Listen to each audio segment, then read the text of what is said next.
There we go. Look at that. Graphics and everything. It's like the news. Hello, everyone.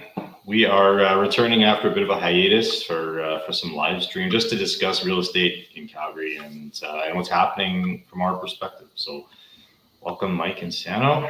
We're missing Michael Boosley today. He's preoccupied with some work. So yeah.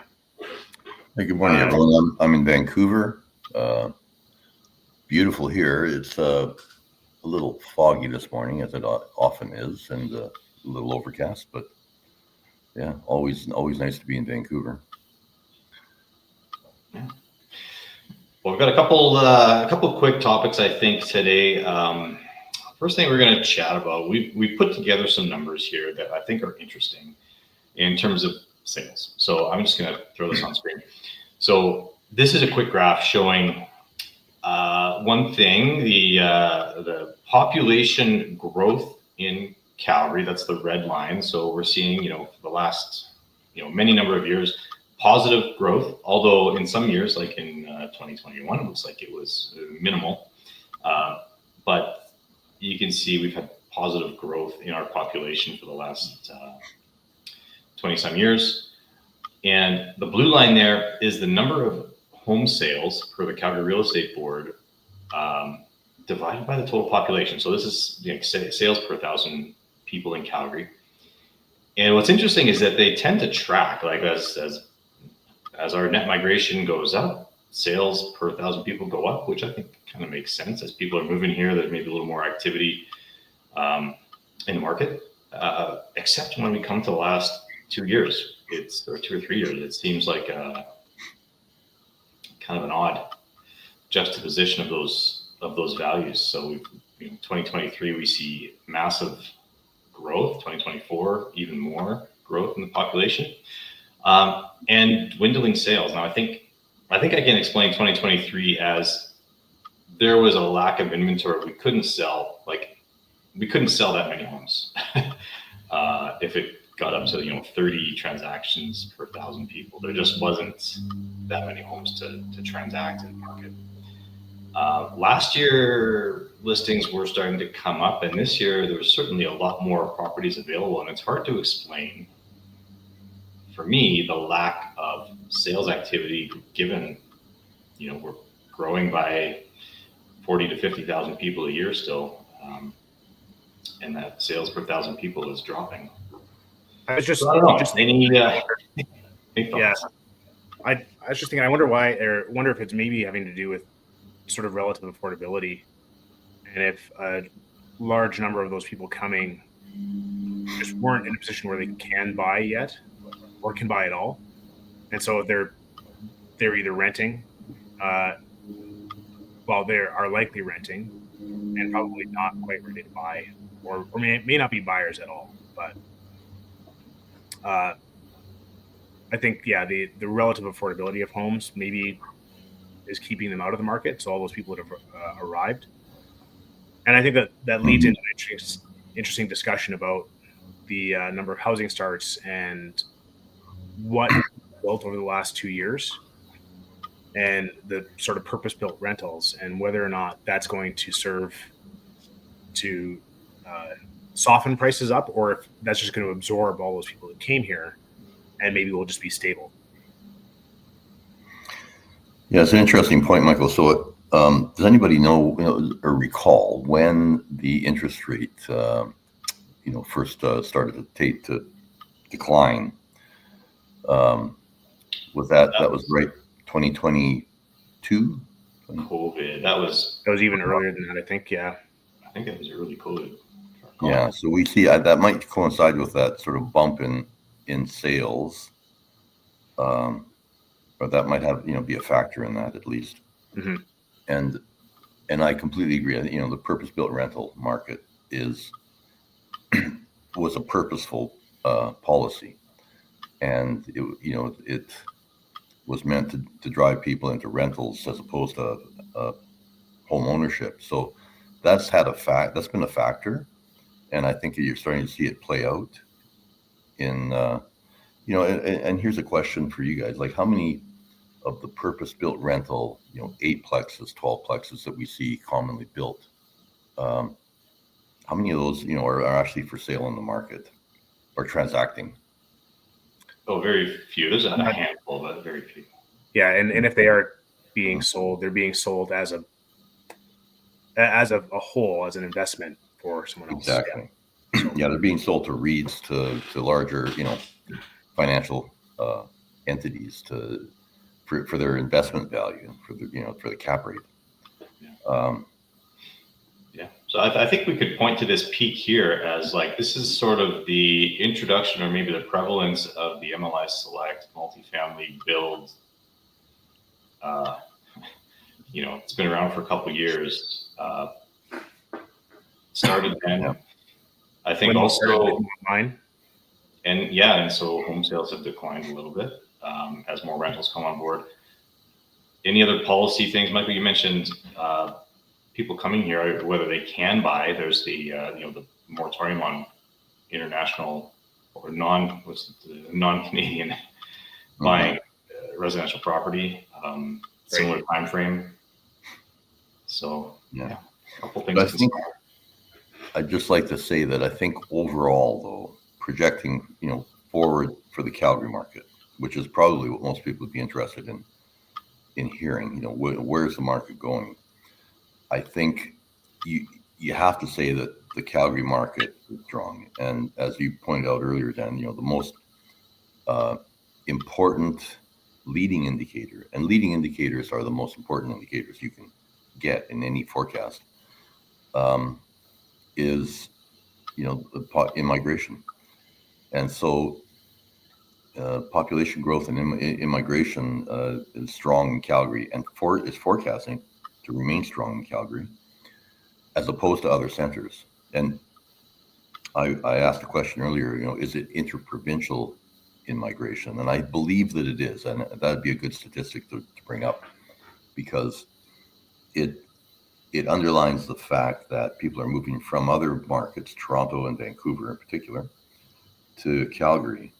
And so when they talk about, as many people do, talk about the housing market being in decline, or us being in a bubble, or all of these talking points that you hear on national news outlets, they talk about Toronto and Vancouver, but the fact is it's completely the opposite, because they're leaving those centers to come to Calgary. And again, Calgary in migration from other centers, from other provinces, is a leading indicator. So I would say, and I mean, or maybe we'll pose the question based on that, is our market forecast to remain strong? Yeah, that's a good question. I think what I'm feeling in the market right now is that it certainly has stabilized, if not softened a little bit. I don't think I can say that we're poised for a collapse or any kind of a bubble burst, but I do certainly feel as though over the last, call it 3 weeks, things have really cooled off, and there's not this sense of there's not the sense of urgency that existed in the market for buyers previous to that, even taking into account the summer and the typical slowdown that you would see there. I do feel like the listings that we have right now, and a lot of the listings that I'm seeing in the market around us, the time frame I think that we're expecting a sale to happen, I think is going to be quite a bit longer. So that's what I would expect, but I don't think I see the bubble burst or any kind of a collapse of the market. And I did want to actually just point out on the graph here as well, really quickly, is that the red line, which is the population growth, does seem to be a really sharp drop off. But that only means that instead of there being 80,000 people moving to Calgary, there's only 40,000, which is still double what it usually is in terms of the years previous to 2020 as far as net migration goes. So it's still a great number of people coming to Calgary. It's just half of what it was, which was a historic and unprecedented high. So, and isn't that the forecasted number? It is a forecasted number. Yeah, we don't have, obviously the final numbers, and the sales figure I've got there is the prorated number of sales over the year, based on reporting end of last week. So, those are the 2025 are projections, but I would guess they're not going to move significantly off of those. Right.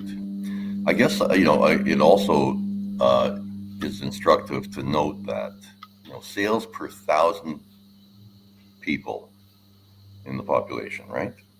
So as the population as our population is growing, right? That number should decline normally. Right. So the fact that it has remained, as stable as it has, and Calgary's grown. Like, what have we grown in the last? Does anyone know the number that per year, the population growth? Something like population growth per year here in Calgary: 83,000 in 2023, 90,000 in 2024. Yeah, I mean, approaching 100,000 people a year. Yeah. For a population of what's our population? 1.6 ish. 6. Okay, 1.6. So, it's pretty profound. It's like point, I don't know, 7%, something like that, population growth every year. So anyway, I'm pretty positive on the market. All of that to say that I'm very positive on the market going forward in Calgary, if not very bullish on it. I think we've got Alberta as a whole has a lot going for it compared to other provinces, and Calgary compared to other cities. So, yeah. What's interesting to note on this graph is if we look back, I don't have the raw data here on the screen, but if we look back to 2006, 2007, the number of sales in those 2 years was nearly identical to what it was in 2023 and 2024, with 500,000 more people in Calgary over the course of the 18 years. So, yeah, it's just interesting. I don't know how you explain. I'd be happy to go back to 2026, 27. That was a heyday. Yeah, and yeah, for sure.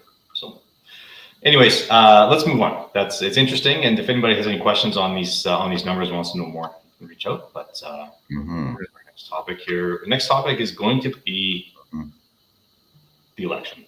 It's kind of generally speaking, the election. Yeah. Yeah.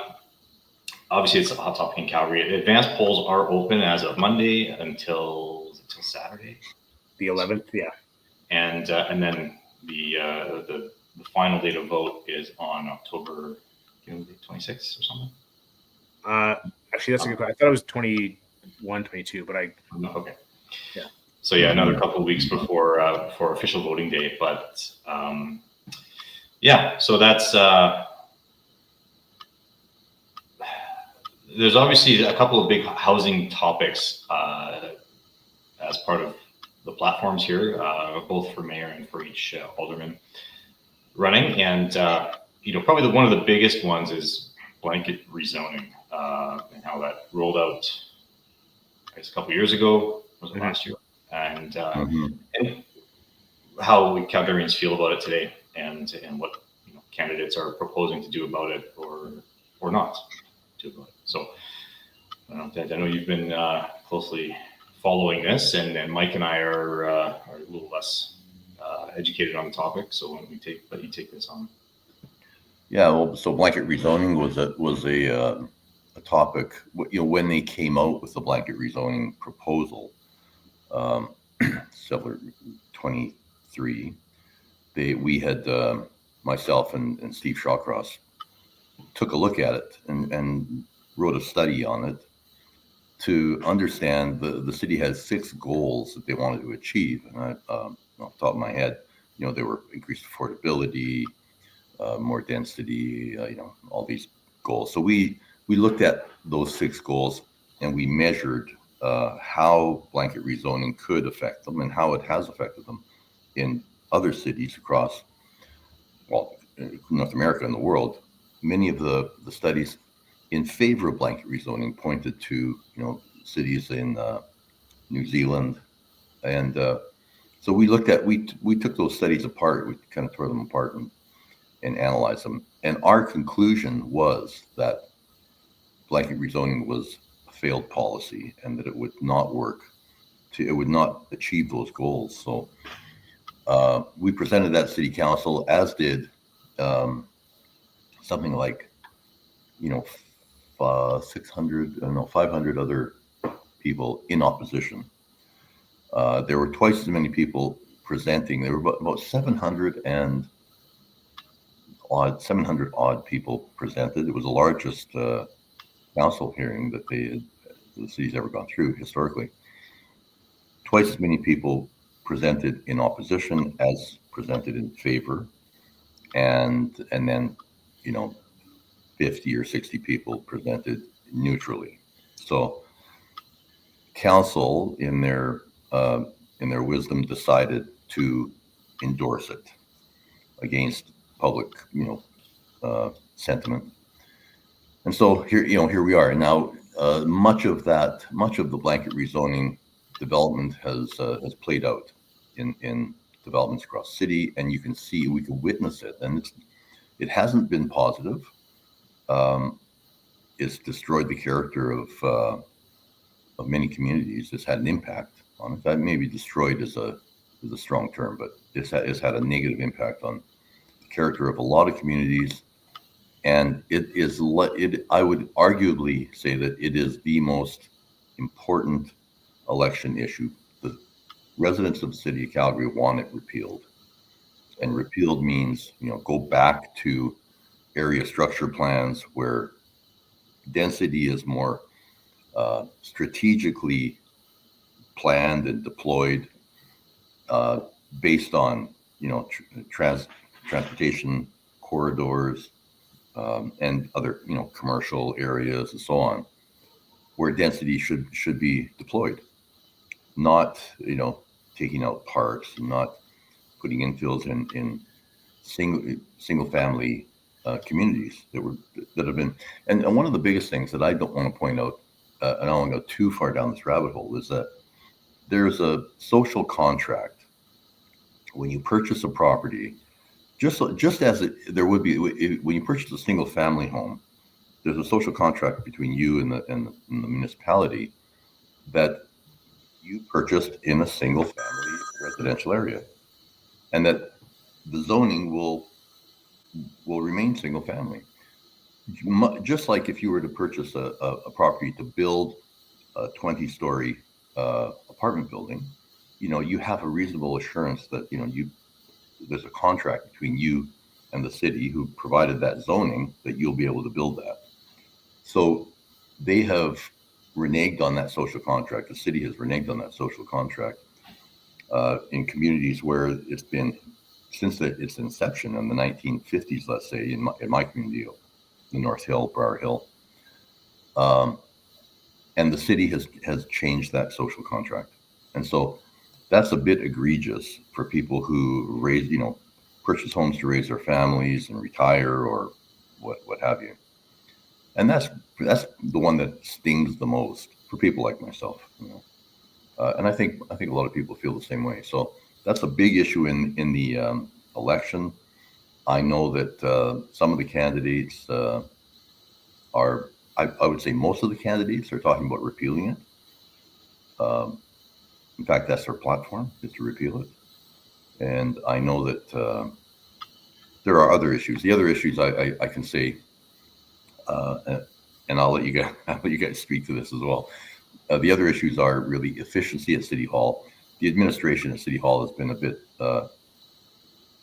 overbearing. Like they have been running council, and that's not good governance. And anyone who has any experience in governance will tell you that council needs to run administration.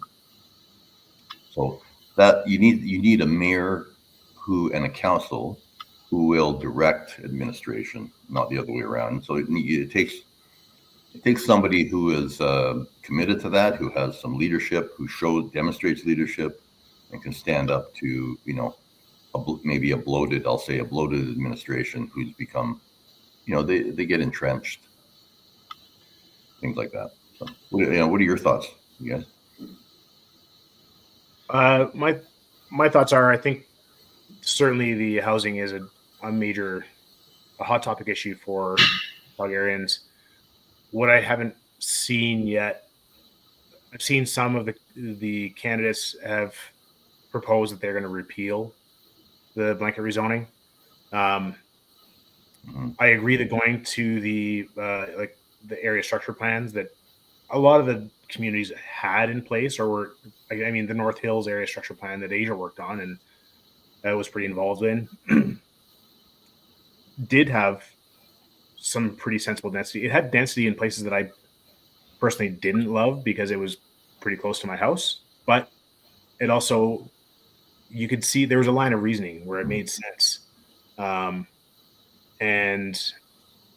as a result, I think, to your point, Dad, about the social contract, I live in an R2 area. I agreed to a certain amount of density in in my neighborhood, and I understood that it would be more than an R1 area. Now, that said, I think, there is your point about the presentations. I think a lot of the presentations that happened they rang a little hollow. They said, well, what about the parking and or the casting renters as just an overall negative thing? That I think it didn't factor in a lot of the things that your study did as actually breaking down the arguments rather than just saying, I don't like it, don't have it in my neighborhood. Mm-hmm. And I think that's why maybe sometimes that overwhelming number of negative presentations maybe didn't have as much effect as you would have liked, because they were just like, oh, I just don't like this. The renters are bad. Keep them out of my neighborhood. I'll just counter that with, and they're good points, Michael, but I'll counter it with the number of, I don't want to single out students, but I'll say that. I'll say students that wanted to live in, that said, I should be able to live in Mount Royal just like anybody else. And why are you keeping me out of Mount Royal? Because I have the same entitlement. So we had the same sentiment on both sides of it. You make a good point, but there was the same, you could balance it with people that wanted to live in R1 areas and said, why is it only one family per lot or per, Well, I think as much as this social contract should exist, I also think the property rights, if you have a parcel of property and within reason you want to do something on it, if you want to build a secondary suite in Mount Royal, I think, you should be allowed to and do that. Absolutely. And we advocated for secondary suites and laneway housing for sure. And so I do agree that there's a way maybe to scale it and that it could be more sensibly implemented. I do think that just plunking down 8 new residences on a corner is pretty intense and can really be challenging for a lot of reasons outside of just parking. But it's so that's my one concern with some of the candidates is they've said they're going to replace it, but they've not said what they're going to replace it with.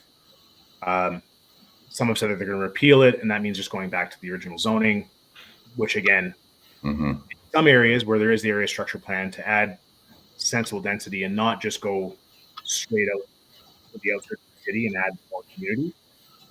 I do think the city needs more density, and I think that we need to do it in a way that the infrastructure can support and that our tax base can support, and that it's takes into account the social contract we're talking about without forfeiting the argument to just NIMBYism and saying you can't do that because I mean, you do it somewhere else, but don't do it here. So I think that that's my concern, really, or my question to a lot of the candidates is like, if not the blanket rezoning, then what? Mhm. So, and then I haven't really seen a strong argument out of them, although I haven't looked too deeply. I know I need to spend a lot more time educating myself on the platforms. So, Well, I think the fact that I won't say, but I have been door knocking for Sonia Sharp, so there you go. If that's a giveaway. yeah, I think it is. I think it's a giveaway. Yeah. So I'll just add my 2 cents here on a couple of things you mentioned. Ed. The social contract, I think that to tie into what Mike said about area structure plans, I think that the idea of the social contract is probably not something that people get intuitively when they buy property. People aren't looking for that necessarily, but I think that they believe that if there's going to be significant change, they would have input through their community, through a process on what could happen. I mean, there are community development boards and the subdivision appeal board and all that kind of stuff where there's a process where intensification of a property might go through a process, it might be allowed, but there's something there. And I think that this is the social contract in my mind that was broken, is that there's no process anymore, or there wasn't through this. It was come and say your piece, we'll give you your time, and we're going to move on. And there was no consideration. So that's one thing about the social contract I think that is really upsetting to people. And the other thing about Mount Royal, in a high value neighborhood in any city, that is democracy in action. It's speaking with your dollars, and people with money can pay the money to be in those communities. And it's not private property is not social housing, and it shouldn't be turned into social housing because a politician thinks that it should happen. So I think that that's the reality of living in a democratic society. People with money can do things that people without money can't. Like I can't live in Mount Royal. So because you earn that right, and you're quite right. But there's also we also presented in our paper 3 areas where you could provide some of those solutions without resorting to blanket rezoning.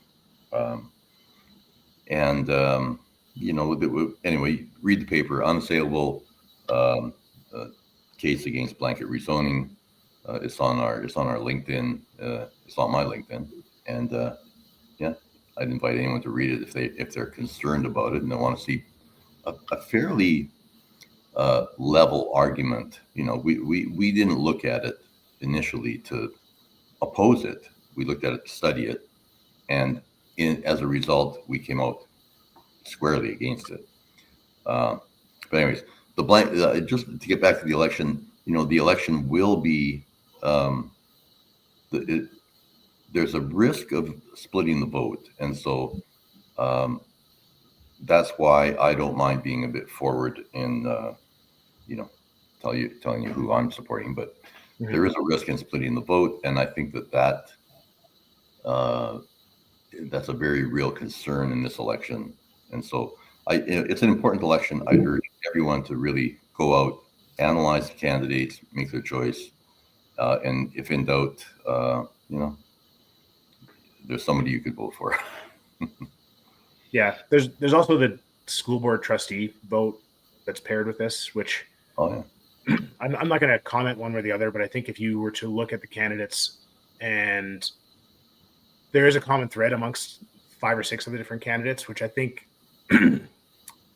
I find a little concerning, because it seems as though there's a slate being put forward by a particular group looking to lead the school board in a certain direction. I think if you just look at the trustee candidates, you should notice some commonalities amongst a few of them, and it's peculiar because they've all said that they don't have they're not running on a particular platform. They just have what seems to be parallel thinking. But so have a look at that, and maybe we'll move on, because I've actually got to get on some meetings here pretty quickly. So yeah, well, why don't we just move on to, I don't know, any personal projects? We usually like to wrap up with that. Sure. Well, Dan, you sold the bike that we were working on for a good long while, so that I guess we sold the bike. You sold it for us. So that's sort of off our plate. My own personal projects, I guess. Well, primarily right now, the kids are out of school, and so keeping kids occupied is a personal project I've got going right now. Mm-hmm. Yeah, teacher strike is happening, of course. So we're my kids are older a little bit, of course. So they're more or less independent, but we still have to try to make sure they get up and eat and bathe, which is right. Well, that's good. Teenagers. We, of course, I'll repeat, I'm out in Vancouver right now. And for some reason, unbeknownst to me, I got up the other day and said, come with me, we're going to go climb Grouse Mountain. And so we did that. Grouse grind. We did the Grouse grind, yeah. What was your time? A couple of days ago. Nothing I'm proud of. Yeah. It was just under a couple hours. I don't even know what a good time is, but I think a good time would be, well, not for someone of my age, but for someone of your age, could be like well under an hour. Like, yeah, 35, 40 minutes, somewhere in there. 35 minutes would be a record. 40 minutes. I think under an hour would be very commendable. Right. I did it an hour and 50, but I had no idea what I was up in for at all. Yeah. And in fact, I almost took the wrong path, they call it BRC8 or whatever path, which is like a scramble, no stairs. But I had no idea. So yeah, that was a thing. All right. Maybe we'll do it again. Well, thanks to both of you, and I guess we'll leave it there. And we're going to do this in a couple weeks again. So see you all then. Okay. Yeah, we'll see. Will the election be sealed then, or let's see? It may well be actually. It will be okay. Well, let's. That'll be a topic for the next one. Yeah. All right. Okay. See you all then. Thanks, Ron.